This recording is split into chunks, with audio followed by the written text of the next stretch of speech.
YCP అధినేత జగన్మోహన్ రెడ్డి రాబోయే 2029 ఎలక్షన్స్లో గెలుపునే ప్రామాణికంగా తీసుకుంటాను, గెలవగలిగే అభ్యర్థులకు మాత్రమే సీట్లు ఇస్తానని చెప్పి చాలా విస్పష్టంగా ప్రకటించారు. ఇవాళ ఎవరినైతే కొన్ని నియోజకవర్గాల్లో వైసీపీ కోఆర్డినేటర్లుగా నియమించారో వాళ్ళంతా ఫైనల్ కాదు, వాళ్ళకే సీట్ వస్తుంది అనేది కూడా గ్యారంటీ కాదు.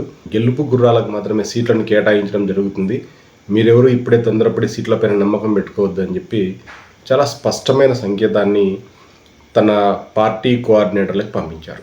అయితే ఇక్కడ పార్టీ నాయకులు కార్యకర్తలు మాత్రం మరో విధంగా అనుకుంటున్నారు. మార్చాల్సింది కోఆర్డినేటర్లను కాదు, మారాల్సింది జగన్మోహన్ రెడ్డి. ఇప్పటికి కూడా అదే కోటరీని చుట్టూ పెట్టుకొని పార్టీని ప్రక్షాళన చేశానంటే సరిపోదు. ముందు ఆ కోటరీని తొలగించి కార్యకర్తలతోనూ నాయకులతోనూ మాట్లాడి ప్రజలు ఏం కోరుకుంటున్నారు, అసలు ఎందుకు ఓడిపోయాము, ఇట్లాంటి విషయాలను మదింపు చేసుకుని ముందుకెళ్తూ బాగుంటుంది. కానీ కోటరీని అక్కడే ఉంచుకొని ఆ కోటరీ అంటే ఇక్కడ వైసీపీలో ఉన్నటువంటి కోటరీ ఒక పెద్ద అడ్డుగోడలాగా మారింది జగన్మోహన్ రెడ్డికి, పార్టీ కార్యకర్తలకి, నాయకులకి మధ్యన. కాబట్టి ఇక్కడ కార్యకర్త కానీ నాయకుడు కానీ డైరెక్ట్గా జగన్మోహన్ రెడ్డితో మాట్లాడలేకపోతున్నారు. వాస్తవ పరిస్థితుల్ని జగన్మోహన్ రెడ్డి దృష్టికి తేలేకపోతున్నారు. ఈ చుట్టూ ఉన్న కోటరీ గోరంతని కొండంతలు చేయటం, లేకపోతే అంతా సూపర్ అని చెప్పడం, జగన్మోహన్ రెడ్డిని మాయ చేసి గత ఎన్నికల్లో ఓడించారు అని చెప్పి ఇవాళ పార్టీ కార్యకర్తలు నాయకులు పెద్ద ఎత్తున ఈ కోటరీలో ఉన్నటువంటి సభ్యుల్ని ఆరోపిస్తున్నారు. జగన్మోహన్ రెడ్డి ఇప్పుడు ఈ కోటరీని ప్రక్షాళన చేసి ఈ కోటరీ అనే వ్యవస్థను తొలగించి డైరెక్ట్గా కింద ఉన్నటువంటి కార్యకర్తలతోనూ నాయకులతోనూ కలిసినప్పుడే ఆయనకి ఆన్ ఫీల్డ్లో ఏం జరుగుతుందో తెలుసుకోగలుగుతారు. దాన్ని బట్టి బేరీజు వేసుకొని రేపు అభ్యర్థులను ప్రకటించడం కానీ, లేకపోతే పార్టీని ఏ విధంగా ముందుకు తీసుకెళ్ళాలి అనేది కానీ గ్రౌండ్ లెవెల్లో పనిచేసేటువంటి కార్యకర్తలతోనూ పార్టీ నాయకులతోనూ చర్చిస్తేనే బాగుంటుంది. గ్రౌండ్ రిపోర్ట్స్ని సరిగ్గా అనాలసిస్ చేయకుండా ముందుకెళ్తే మాత్రం మరొకసారి తల బొప్పి కట్టించుకోవాల్సిన పరిస్థితి ఏర్పడుతుంది. కాబట్టి జగన్మోహన్ రెడ్డి గారు మొదట మార్చాల్సింది కోటరీని, కలవాల్సింది కార్యకర్తల్ని, నాయకుల్ని. ఈ నాయకులతో ఎప్పుడైతే జగన్మోహన్ రెడ్డి మనసు విప్పి మాట్లాడతారో అప్పుడు కార్యకర్తలు, నాయకులు గ్రౌండ్ రిపోర్ట్ని జగన్మోహన్ రెడ్డికి తెలిపేటువంటి అవకాశం ఉంటుంది.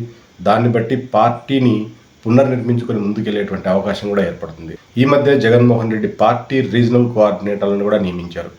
అయితే ఈ రీజనల్ కోఆర్డినేటర్ల వ్యవస్థ పైన కూడా పార్టీ నాయకులు ఒక ఇంత అసహనానికి లోనవుతున్నారు. ఎందుకంటే జగన్మోహన్ రెడ్డికి అటు ఈ నాయకులకి మధ్యలో ఈ రీజనల్ కోఆర్డినేటర్లు ఒక అడ్డుగోడలాగా ఉంటారు. అంటే జగన్మోహన్ రెడ్డితో వీళ్ళు డైరెక్ట్గా మాట్లాడేటువంటి అవకాశం ఉండదు. కాబట్టి ఏ రీజియన్లో ఉండేటువంటి నాయకులు ఆ రీజియన్లో ఉండేటువంటి కోఆర్డినేటర్తో మాట్లాడాల్సినటువంటి అవసరం ఏర్పడుతుంది.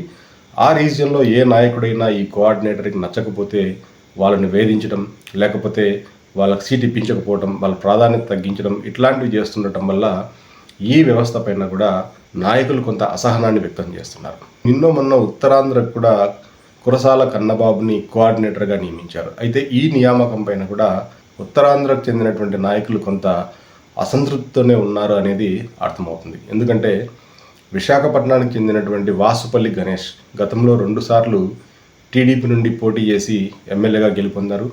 ఆ తర్వాత వైసీపీలో జాయిన్ అయ్యారు. ఇప్పుడు ఆయన కూడా ఓడిపోయారు.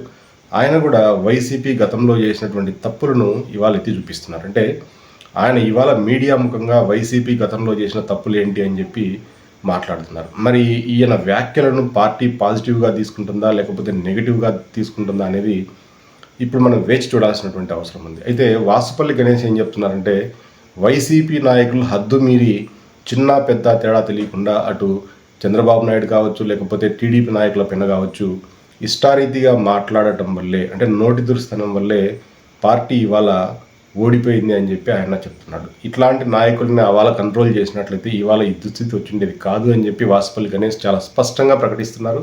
ఇందులో వాసుపల్లి గణేష్ ప్రత్యేకంగా 3 పేర్లు చెప్తున్నారు. అందులో ముఖ్యమైనది ఆర్కే రోజా, కొడాలి నాని, అట్లాగే నిన్న అరెస్ట్ అయినటువంటి వంశీ గన్నవరం నుండి.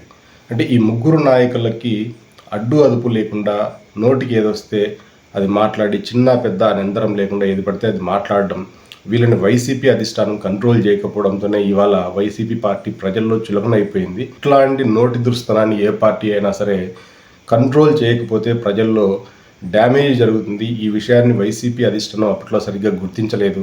ఈ కోటరీ అంతా కూడా చంద్రబాబు నాయుడునో లేకపోతే టీడీపీనో తిడుతుంటే ఎంజాయ్ చేశారు. ఈ విషయాన్ని మాత్రం జగన్మోహన్ రెడ్డి దగ్గర దాచిపెట్టారు. ఈ జగన్మోహన్ రెడ్డి దృష్టికి తీసుకెళ్లలేదు. ఇట్లా జరుగుతుంటే అని చెప్పి వాళ్ళ వాసుపల్లి గణేష్ తన ప్రసంగంలో చెప్పారు.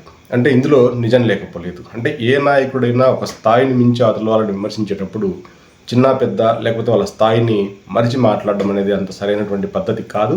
వైసీపీ ప్రభుత్వం అధికారంలో ఉన్నప్పుడు మనం గమనించింది ఏంటంటే కొంతమంది నాయకులు నోటిని నమ్ముకొని ఈ వైసీపీ కోటరీని సంతృప్తి పరచడానికి లేకపోతే వాళ్ళ దృష్టిలో మంచి మార్కులు సంపాదించుకోవడానికి ఇష్టారీతిన మాట్లాడడం, చిన్న పెద్ద లేకుండా ఎక్కడ పడితే అక్కడ వ్యక్తిగత విషయాలను మాట్లాడడం, దూషించడం. అంటే ఇదంతా గమనించిన తర్వాత ప్రజలకు ఏమనుకున్నారంటే వైసీపీలో ఇట్లా చిల్లర మాటలు మాట్లాడే వాళ్ళు తప్పితే నికార్సైన నాయకులు లేరు అనేటువంటి అభిప్రాయం మాత్రం ఏర్పడింది.